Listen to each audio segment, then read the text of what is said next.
Amen. Mark chapter 6, beginning in verse 30, says this. The apostles returned to Jesus from their ministry tour and told him all they had done and taught. Then Jesus said, "Let's go off by ourselves to a quiet place and rest a while." He said this because there were so many people coming and going that Jesus and his apostles didn't even have time to eat. So they left by boat for a quiet place where they could be alone. But many people recognized him and saw them leaving, and people from many towns ran along the shore and got there ahead of them. Jesus saw the huge crowd as he stepped from the boat, and he had compassion on them because they were like sheep without a shepherd. So he began teaching them many things. Late in the afternoon, his disciples came to him and said, "This is a remote place, and it's already getting late. Send the crowds away so they can go to the nearby farms and villages to buy something to eat." But Jesus said, "You feed them." "With what?" they asked. "We'd have to work for months to earn enough money to buy food for all these people." "How much bread do you have?" he asked. "Go and find out." They came back and reported, "We have 5 loaves of bread and 2 fish." Then Jesus told the disciples to have the people sit down in groups on the green grass. So they sat down in groups of 50 or 100. Jesus took the 5 loaves and 2 fish, looked up towards heaven, and blessed them. Then, breaking the loaves into pieces, he kept giving the bread to the disciples so that they could distribute it to the people. He also divided the fish for everyone to share. They all ate as much as they wanted, and afterward, the disciples picked up 12 baskets of leftover bread and fish. A total of 5,000 men and their families were fed. This is the word of the Lord. So, the feeding of the 5,000. I don't know about you guys, but when I picture this moment, I'm seeing this kind of a sort of a picnic setting, right? You're in the grass is flowing, the picnic blankets are laid out, butterflies are fluttering around. It's just a beautiful, peaceful day. And people are sitting around, and then all of a sudden, they're just like, "Oh no, I don't have any food. What are we going to do?" And they look to Jesus, and Jesus is like, "Hold on, everybody. I will get some bread for you." And he starts pulling it out of this basket. And he's like, "Oh, I have some more over here. I'll pull it out over here." And it's just like this bread just is a continuing fountain flow. It's like this clown car, and bread is just coming out all the time. And everybody just has a really nice sandwich and just this really nice moment with Jesus. That's what I picture in my brain. But dream world and reality are 2 different things. If you remember right before this, the disciples were sent out on a road trip. And Jesus sent them out with power and authority, and amazing things happened when they were going out. And people were healed, demons were cast out, lives were changed. And now they've returned with loads of people in tow. And Jesus sees this and he says, "Boys, we need to get away and we need to have some rest. We need to go to a quiet place." But the crowds, they spotted them. As they were leaving, they spotted them, and they literally ran around the shores of the lake to get there before them. Now, how would you feel if you were Jesus in this moment? You just want to get away, and you want to have a little alone time with the boys. And when you pull up to shore, there's this huge crowd of people waiting for you. And you're like, "Seriously, come on. I just want a little bit of a break." For me, I'd be so frustrated, but that's not Jesus. Jesus is not like this. So get this, Mark says that he was filled with compassion for them because he looked at them and he saw that they were sheep without a shepherd. Now that statement right there is really important because a shepherd was an important term for people during this time, especially in Jewish culture, because it signified a leader of the people. And Jesus is looking out at them and he sees that they have no leader. He's feeling what was written in Ezekiel in chapter 34. It says this, "For this is what the sovereign Lord says. I myself will search and find my sheep. I will be like a shepherd looking for his scattered flock. I will find my sheep and rescue them from all the places where they were scattered on that dark and cloudy day. I will bring them back home to their own land of Israel from among the peoples and the nations. I will feed them on the mountains of Israel and by the rivers and in all the places where people live. Yes, I will give them good pasture land on the high hills of Israel. There they will lie down in pleasant places and feed in the lush pastures of the hill. I myself will tend my sheep and give them a place to lie down in peace, says the sovereign Lord. I will search for my lost ones who strayed away, and I will bring them safely home again. I will bandage the injured and strengthen the weak. Now, when we understand this imagery, the beginning of this chapter, chapter 6, starts to make a lot more sense. Because honestly, the layout of this chapter is a little janky. It's a little messed up, right? I mean, here you have Jesus sending out the disciples, and then they go out and they do all these incredible things, and then suddenly Jesus is on the radar of Herod. Herod, who beheaded John the Baptist. Because there was this one time where he liked listening to John, but his wife wanted to kill him. But he didn't want to kill John because he liked what he had to say. Even though he called him an adulterer, he still respected him. So he put him in prison to protect him from his wife. And Herod was kind of afraid of his wife also, so he's trying to appease this. And then he threw this party with all the high people of society. And then his stepdaughter, if you remember, his stepdaughter comes out and dances exotically before him and the rest of the crew. And the story goes on, and at the end of it, it says, and then the apostles returned and shared all that they had learned. And I'm like, okay, they got sent out, random, and now they're back. So what in the world is this all about? What is this about? Some of us might be thinking, well, maybe it's one of those like meanwhile, right? It's taking place over here while this is going on. But this is not the case. This is something that happened previously. This is a flashback. It's something that happened earlier that Mark sticks right here in the middle of this story. And it's like, why in the world would you do that, Mark? Why would you put this random crazy story? And the reason why is this, is because Mark wants to show you the shepherd. He wants to show you the true shepherd. But first, he wants to take us to the current leader. He wants to take us to Herod. Here's a leader that doesn't care about people's sensibilities at all. He rules over Galilee, a deeply religious area. And he tells his brother's wife, hey, you're cute, divorce him and come and marry me. And he offends an entire group of people. So he steps out with this woman, and John the Baptist, who isn't afraid to speak the truth to anything, confronts Herod. And it makes him uncomfortable because he respects John and he fears John, but he also kind of wants to do what he wants to do. And his wife picks up on this indecision, and he sees an opportunity at Herod's birthday banquet. It's a lavish party with all the well-to-dos and the powerful of society. It's a gluttonous party. There's more food than they knew what to do with there at that time. And it's a time for Herod to display his power and his wealth. And then there comes this moment, like I said before, where his daughter-in-law dances exotically before him and his friends. And in a display of power, he says, I will give you up to half of my kingdom. And the irony of that moment is that Herod is not even a king. His dad is king, Herod the Great. He's king, but he's not king. See, Herod didn't want any of his sons being king, so he divided his kingdom up into fourths. So Herod is just Herod Antipas. He wanted to be king. In fact, later he would petition to be king to Rome, but that ends up getting him deposed. He was an insecure man. He wanted to be important, so he builds a palace. He throws these lavish parties, invites the nobles, and he flaunts his power. And then he gets caught when they asked for John the Baptist's head. So he's at this crossroads. Do I listen to the words of God and the truth that I fear? Or do I pursue being liked in front of my rich friends? And Mark says immediately he called for the executioner. You see, he didn't care about the people. He didn't care about the truth or what God thinks. He just wanted to pursue what made him feel good and look important. It was all about him. This is the people's king that Mark wants us to see. And then there's Jesus. He's a different king. He's not in the palace. He's in the deserted fields. He's not rolling with the nobles. He's hanging out with the poor and the hungry. He's not his food offerings aren't 5-star. They're simple, yet they satisfy. He's not self-serving. He's selfless serving.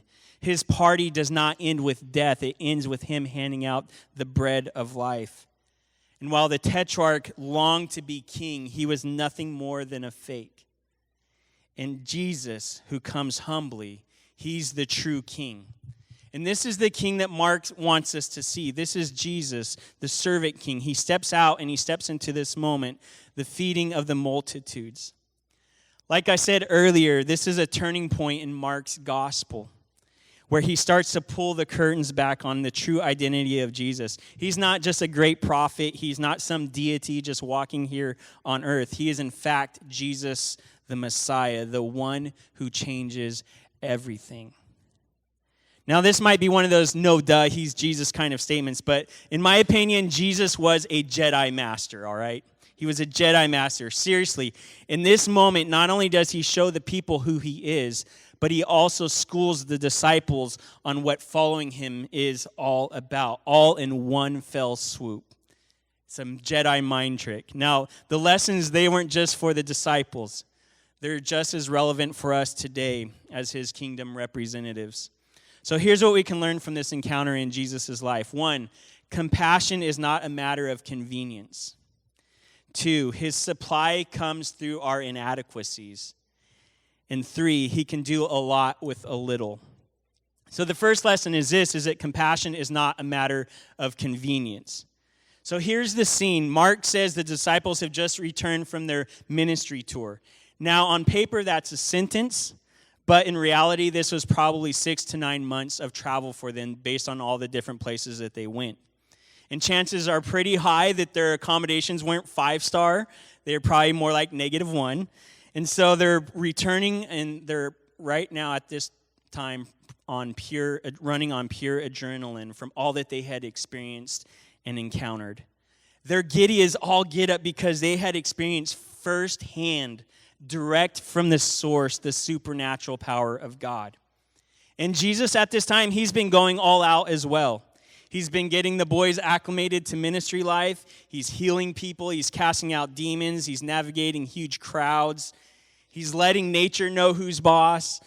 He's teaching. He's facing rejection and dealing with the brutal death of his cousin John. You know, everyday kind of stuff that we go through. So these two experiences come to a head in verse 31. And Jesus is like, boys, we just need to peace out for a little while. We need to go get some rest, and we need to get some food for our stomachs. So they get on a boat, and they set off for a quiet place. But the crowd spot them leaving, and they literally run around the shores to get to the lake, to the dock before them. And can you imagine this? So the crowds beat them to the dock, and they're waiting there for him. Now, real quick, in here, we've got a great-looking bunch of people right in here, right? I mean, look around. This is a pretty great-looking bunch of people here. Now, the group following Jesus and the disciples, now this is just my own speculation, but chances are pretty decent, not as good looking as you guys. I mean, we're talking about Sloth from the Goonies, or Quasimodo, or Ursula, or Mr. Burns. I'm just kidding, but seriously, there is probably a healthy dose of people who were deranged, diseased, gaunt, disfigured, and there's probably even relatives that had dead relatives with them hoping for a miracle. And this was the crowd that was awaiting them on their getaway. And honestly, if it was me, those oars would be in reverse fast because I just would want to get out of here. But here's the crazy thing to me about this is that Jesus sees them before he even pulls into the dock. It's not like that they were on the dock and they're tying up the boat and then poof, out of nowhere, all these people showed up. No, Jesus rode slowly and intentionally into this crowd. Jesus knew everything about them. He knew what they had done, where they had been, why they were there, and what they were going to be doing afterwards. And Mark says that he had compassion on them. And he's not talking about the little girl out in front of Walmart selling Girl Scout cookies type of compassion. He's talking about that deep gut compassion for these people. While most, including myself, would be terribly frustrated by this experience, he chose because he loved deeply to be with these people. You see, for Jesus, compassion was not a matter of convenience. He welcomed interruption into his life because he knew that eternity was on the line. And friends, that's what being a disciple is all about. That's what being a follower of Jesus is all about.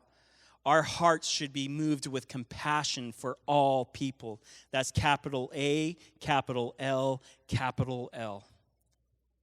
You see, our compassion output should not be based on convenience or what we get in return or how it lines up with what we believe. Too many times in the church world, I've heard lines like this: they don't deserve help because of their life choices. Why help them? They're just going to return to what they were doing before. They don't belong here because they don't fit in with us. Their values don't line up with our values. And honestly, this list can go on for quite a while.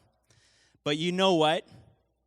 At this very moment in Jesus' life, he knew that a lot of people were there for political reasons. They just wanted him to be king. He knew that a lot of the people were there, they just wanted their physical bodies healed. They didn't want anything else. They didn't want to follow him. They didn't want to be his disciple. They just simply wanted their physical needs met. And he even knew that some of them would just straight up walk out on him not too long after this. Yet he still gave himself for them. And friends, the truth is that in this day and age, if the church does not move with compassion, no one will. The church has to be the one to move with compassion. May we be the ones to put on the redemptive lenses that help us see the people the way that Jesus sees them. May we be the ones to move with compassion so that Jesus can have room to do his thing. Amen? Here's the second lesson. His supply comes through our inadequacy. So Jesus has been teaching and being with the people, this people thing for quite a while, and it's getting late, so the disciples are checking their sundials, and they're getting concerned about the grumbling and the complaining coming from the people. Their stomachs are starting to growl and get all noisy and stuff, and they're just getting a little concerned. In the crowd, it was big, and it was a big crowd. Now, this says 5,000 men in Scripture, but reality, it was more realistically probably like 20 to 30,000 people when you factor in women and children, because in those times they only counted men. So this was a huge crowd. And the disciples were getting concerned. So they come up to Jesus and they're like, "Hey, Jesus, listen, man, it's getting kind of late here, and we're out here in the sticks, and everybody's starting to get hungry, and they're going to start revolting on us. So we really need to let them go so they could go into the town and get their food. And so we're going to probably need to bring this thing to a close, okay?" So they get this awkward, "Hey, Jesus, you're kind of a windbag right now at this point," conversation out of the way, and they present their plan to Jesus. And honestly, it's a brilliant plan. So Jesus, hey, let's just turn them loose, let them go up into the village, and they could buy whatever they want. Everybody will be happy because they get what they want. It's a brilliant plan. There's no overhead involved. Everyone gets to choose what they want to eat. It's a win-win situation. But Jesus comes back with a totally different answer, and it is a logistical nightmare. He says, "You give them something to eat." You see, Jesus wants to bring the disciples into this moment. He wants them to be a part of his work. Now, the next part, this is where Mark, you just got to love him because he gives it straight up the way it is. And he's the only author to record this moment in this sequence. And it's actually the most sarcastic and disrespectful the disciples get with Jesus. Jesus says, "You go feed them." And they answer with what? "We'd have to work for 6 months to earn enough money to buy food for all these people." In other words, so Jesus, you're saying I need to take the $35,000 that I happen to have with me right now and go buy food for everyone, right? Yeah, you remember that part where you sent us out and you said don't take anything with you? So maybe I just happen to have that $35,000 with me. Hey, Andrew, do you have the $35,000 with you? No, you don't. Okay. Well, Jesus, actually, I have this 35 G's right here, and I'm just going to go and do what you said. They are being so sarcastic with Jesus right now. They're looking at Jesus and they're seriously saying, "Jesus, that's just dumb. That is dumb. Jesus, that's just dumb. Like, we'll do almost anything for you, but what you're asking for of us is unrealistic." And Jesus just says, "Well, gosh, how much bread do you have?" And then he says, "Go find out." Like, he's not letting this moment go. Jesus says, see how much bread you have. At this moment, he just wants them to feel their inadequacy. And they come back and they say 5. 5 loaves, 2 fish. And these aren't the loaves and the fish that many of us remember in Sunday school. They're not the nice big plump baguettes and the salmon-sized fish. They were more realistically probably about an inch thick, 7 to 8 inches, across. And the fish were probably more like sardines, because what they would do is they would take the fish and they'd make some type of a relish to put it on top of the bread to make the bread a little bit more palatable. This was a poor man's meal, and it was nothing compared to the need at hand. You see, Jesus is deliberately creating this situation. He deliberately allows them to see that this is more than they can handle. Now, some of you are probably going right about now, wait a minute, doesn't the Bible say that Jesus will never give us more than we can handle? Well, actually, the Bible never says that. 1 Corinthians 10:13 says that God will never let us be tempted beyond our ability, that he will provide a way out for our temptation, but temptation and hardships are 2 different things. You see, God is not the distributor of brokenness. God does not give us sickness. He does not give us broken marriages. He does not give us abuse. He does not give us death. These things exist because we are part of a broken world, and this is our reality until we're on the other side of heaven. Now, according to his will and according to his timing, he does choose when to intervene or not intervene in our impossible situations. We see this in the Apostle Paul's life in 2 Corinthians 1. It says this in verse 8, "We think you ought to know, dear brothers and sisters, about the trouble we went through in the province of Asia. We were crushed and overwhelmed beyond our ability to endure, and we thought we would never live through it. In fact, we expected to die. But as a result, we stopped relying on ourselves and learned to rely on God, who raises the dead. And he did rescue us from mortal danger, and he will rescue us again. We have placed our confidence in him, and he will continue to rescue us." We have placed our confidence in him. You see, this is where Jesus is bringing the disciples in this moment. They had just offered up their own plan, and this is how they were going to do it. But he wants them to realize that this task that's before you, this is a God-sized task. And you're going to have to trust me in this. And some of you in here today know exactly how the disciples are feeling in this moment. We're facing things that are beyond our league, way out of our league. Maybe it's health, maybe it's a job, maybe it's finances or contentment, maybe it's fear of the future.